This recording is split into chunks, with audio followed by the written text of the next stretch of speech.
Successful ಆಯಿತು, ಇಡೀ ಜಗತ್ತು ಅಭಿನಂದಿಸ್ತು, ವೆರಿ ಗುಡ್ ಅಂತ. ಜಗತ್ತಿನಲ್ಲಿ 5 ರಾಷ್ಟ್ರಗಳು ಚಂದ್ರಯಾನವನ್ನು ಕೈಗೊಂಡಿವೆ, ಅದರಲ್ಲಿ ಒಂದು ರಾಷ್ಟ್ರ ಭಾರತ. ಸೆಕೆಂಡ್ ಪಾಯಿಂಟ್ ಏನು ಗೊತ್ತಾ, ಚಂದ್ರನ ಸೌತ್ ಪೋಲ್ನಲ್ಲಿ ವೆಹಿಕಲ್ನ ಇಳಿಸಬಹುದಾಗಿರುವಂಥ ಸಾಮರ್ಥ್ಯ ಇರೋದು, ಅಥವಾ ಮೊದಲನೇ ಬಾರಿಗೆ ಯಾರಾದರೂ ಇಳಿಸ್ತಾ ಇದ್ರೆ ಅದು ಭಾರತ ಮಾತ್ರ. ಇದುವರೆಗೂ ಯಾರೂ ಈ ಅಚೀವ್ಮೆಂಟ್ ಮಾಡಲಿಲ್ಲ. ಅಫ್ಕೋರ್ಸ್ ನಮ್ಮ ವಿಜ್ಞಾನಿಗಳ ಸಾಧನೆಯೇ. ಆದರೆ ಆಶ್ಚರ್ಯ ಏನು ಅಂತಂದರೆ, ಕಾಂಗ್ರೆಸ್ಸಿಗರಿಗೆ ತಡ್ಕೊಳ್ಳಿಕ್ಕೆ ಆಗ್ತಿಲ್ಲ, ಹೆಂಗಿದನ್ನು ಏನು ಹೇಳೋದು ಅಂತ.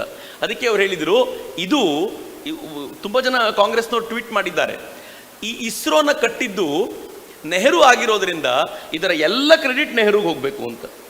ಬಟ್ ಇಂಟ್ರೆಸ್ಟಿಂಗ್ಲಿ ಇಸ್ರೋ ಹುಟ್ಟಿದಾಗ ನೆಹರು ಸತ್ತಿದ್ರು, ನೆಹರು ಬದುಕೇ ಇರಲಿಲ್ಲ.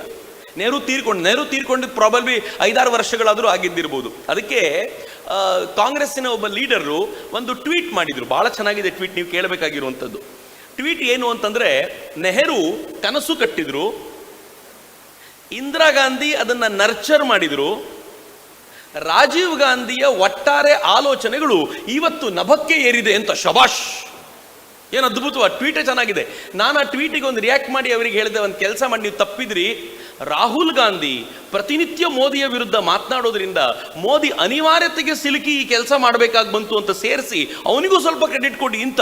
ಯಾವ ದುರಂತ ಇದು! ಕಾಂಗ್ರೆಸ್ ಎಷ್ಟು ಕೆಳ ಹಂತಕ್ಕೆ ಬಂದು ನಿಂತಿದೆ ಅಂತಂದರೆ, ಏನಾದರೂ ಕೂಡ ನೆಹರು ಅಂತ ಹೇಳಬೇಕು ಅಂತ. ಅದೇ ದಿಕ್ಕಿನಲ್ಲಿ ಕಳೆದ ಅನೇಕ ವರ್ಷಗಳವರೆಗೆ ಈ ದೇಶದ ಫಾರಿನ್ ಪಾಲಿಸಿ ಅಂತ ಏನಾದರೂ ಇದ್ದರೆ ಅದು ನೆಹರುದು ಅಂತ. ನೆಕ್ಸ್ಟ್ ಸ್ಲೈಡಿಗೆ. ಆದರೆ ಇಂಟ್ರೆಸ್ಟಿಂಗ್ಲಿ ನಾನು